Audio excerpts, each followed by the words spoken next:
नमस्कार दोस्तों। आज हम बात करने वाले हैं उस डिसीजन के बारे में जिसने पूरे इंडिया में हलचल मचा दी है। प्रेसिडेंट ट्रंप ने H-1B वीज़ा की फ़ीस अचानक $1 लाख कर दी है। ये कोई छोटा चेंज नहीं है। ये एक ऐसा झटका है जो इंडिया के लाखों यंग प्रोफेशनल्स, IT इंडस्ट्री और यहाँ तक कि इंडिया US रिलेशंस पे भी भारी असर डाल सकता है। पहले H-1B वीज़ा की फ़ीस कुछ $1000 में मैनेज हो जाती थी, लेकिन अब इमेजिन करो $1 लाख एक बार में देना पड़ेगा। यह सिर्फ एक फॉर्मल फ़ीस नहीं है, प्रैक्टिकली ये एक बैरियर है। एक ऐसी दीवार खड़ी कर दी गई है जिससे छोटे मोटे एप्लीकेंट्स अप्लाई ही ना कर सकें। अब ज़रा नंबर्स देखो। हर साल लगभग 70% से ज़्यादा H-1B वीज़ा इंडियंस को मिलते हैं।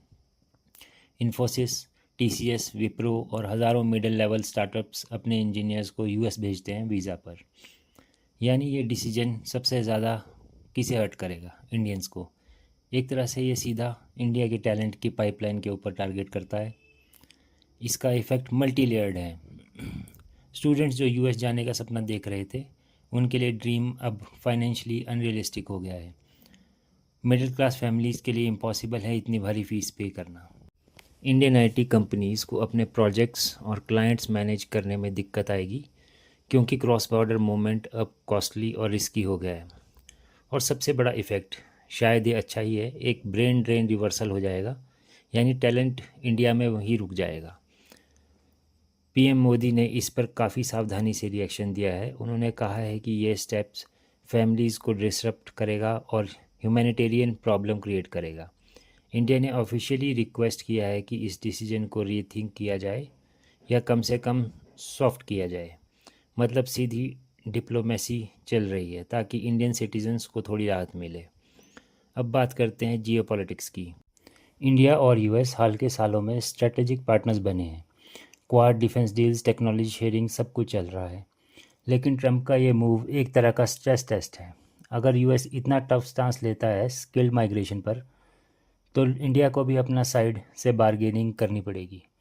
ये एक मैसेज है कि अमेरिका फर्स्ट वाली पॉलिसी पर वापस आ चुका है, और इसका मतलब ये है कि इंडिया को अब डाइवर्सिफाई करना होगा। सिर्फ US मार्केट पर डिपेंड नहीं करना, बल्कि यूरोप, मिडिल ईस्ट और एशिया पैसिफिक में भी अपॉर्चुनिटीज़ को एक्सप्लोर करने पड़ेगा।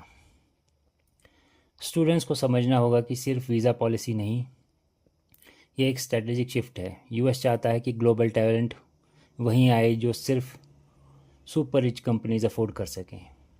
बाकी लोग, चाहे वो इंडिया हो या चाइनीज़, इनडायरेक्टली बाहर हो जाएं। लेकिन लॉन्ग टर्म में इसका फ़ायदा भी है। इंडिया को हो सकता है कि टैलेंट वापस यहीं रह जाए और इंडियन स्टार्टअप्स इंडियन इकोनॉमी को बूस्ट करें। तो ये स्टोरी सिर्फ दुख की नहीं है, बल्कि अपॉर्चुनिटी भी है। तो फ्रेंड्स, ट्रंप का ये डिसीजन शॉर्ट टर्म में इंडियंस के लिए पेनफुल है, लेकिन लॉन्ग टर्म में शायद एक अच्छा मौका भी है।